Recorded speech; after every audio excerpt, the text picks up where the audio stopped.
I'm Izzy Graffiti, and I want to normalize year-round schooling. In the U.S., there are roughly 3,000 schools that practice year-round schooling. Year-round schooling is practiced by redistributing the 180 school days and mixing in more breaks. This calendar shows the amount of school days you're going to be in, which is the pink ones, and the blue days are all the breaks that you're going to be getting. They're just more distributed.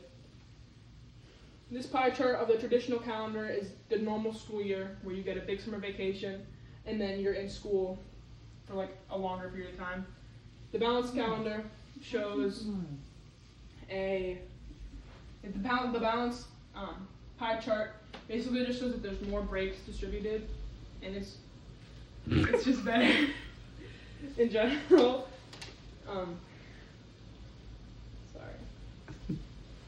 We have about 115,000 schools in the nation, and only 26% of those are actually year-round. In Ohio, we have about a little over 3,000 schools, and only 22 of those schools practice year-round schooling. This graph shows all the school districts in Ohio. It's a lot of them. That's just the school district. There's more schools in the school districts, and only 22% of the schools are practicing year-round schooling. It's a really low percentage. That's a really low number. We gotta increase it. We need to push year-round schooling in order to help students' mental health, better their learning, and retaining information, as well as reduce burnout and save money when it comes to maintenance for the schools. I've been in school for 14 years, including preschool. We have been on the general school schedule with your summer break, and then you're in school for the rest of the time. And I believe that teachers and students will greatly benefit from year-round schooling. Students will be able to retain information. Youngstown State University discussed that low-income students struggle to remember the information from a school summer vacation. And with that, students from all income levels can participate in this. You don't have to be too rich or too poor to do it.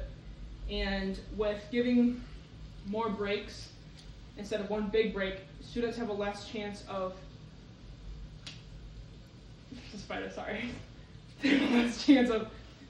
forgetting the material with smaller, more mixed up breaks. This graph shows the poverty levels in the state, and basically just means that everyone can participate. You don't have to be too rich or too poor. Sorry. Schools and families will save more money due to summer camps, school construction, and reduce maintenance. Hanover research discussed that schools can also avoid costs of facility repair resulting from extended periods of shutdown, including vandalism. With having the building being run more, there's going to be less repairing to do for the building. And with faculty occupying the building more, there's going to be less behavioral issues and less vandalism. This graph shows the rising prices in... He escaped! He escaped! Oh my... He escaped! No. Where'd he go? I don't know! Go back to the video. Go back to the video. No, It's fine. he's right there. Get down! It's okay. Go back to the video. What is... It's fine. Mom, I have to... Okay. Sorry. Keep the video. The rising prices in summer camps they just keep rising. Parents don't want to pay this. Why would you pay this if you can just do year-round schooling? There's just no point. This pie chart shows all the behavioral issues in schools and how those percentages are very high. With year-round schooling, they can decrease a lot more. Year-round schooling will improve students' mental health.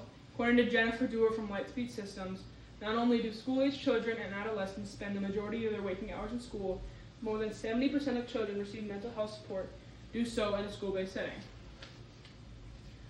With more time in school instead of one big break, students are offered more, students have the opportunity to reach out to more mental health support people in the school compared to missing it for 3 months. And with having frequent breaks, it'll help students reduce the stress from the schoolwork load if they're getting more breaks to refresh. This graph shows the high percentages of stress in schools, and those can be lowered with year-round schooling. The pie chart shows, it's from a high school in Ohio, shows the stress levels and the stress levels of students, and it's a lot, the majority of them are stressed, and it could decrease with year-round schooling. Year-round schooling will better an attendance rate. The DA discussed that The DA discussed that year-round schooling can increase student attendance due to the lower chance of summer learning loss. It can provide more opportunities during the school year to prevent burnout across the school. Basically, this graph shows the rates of students who are chronically absent. They keep increasing, and we don't want that. We want them to decrease. With year-round schooling, they're going to decrease. My mom is a 5th grade teacher in Sylvania, and 46 of her students filled out a Google form based on their thoughts about year-round schooling. In general, 45% of her students agreed that it would be beneficial to have this normalized. My mom got personal feedback from each of her students' individual thoughts. Out of 46 of the responses, 3 of them stood out. And on this graph, it shows that the majority of them agreed that it would help students. 2 of our students, Caleb and Elena, both discussed how having year-round schooling will reduce the probability of forgetting, and if you get a break from school every once in a while, you can come back to school with a complete reset. Another student, Caroline, expressed how it will save money for families because of babysitting and summer camps.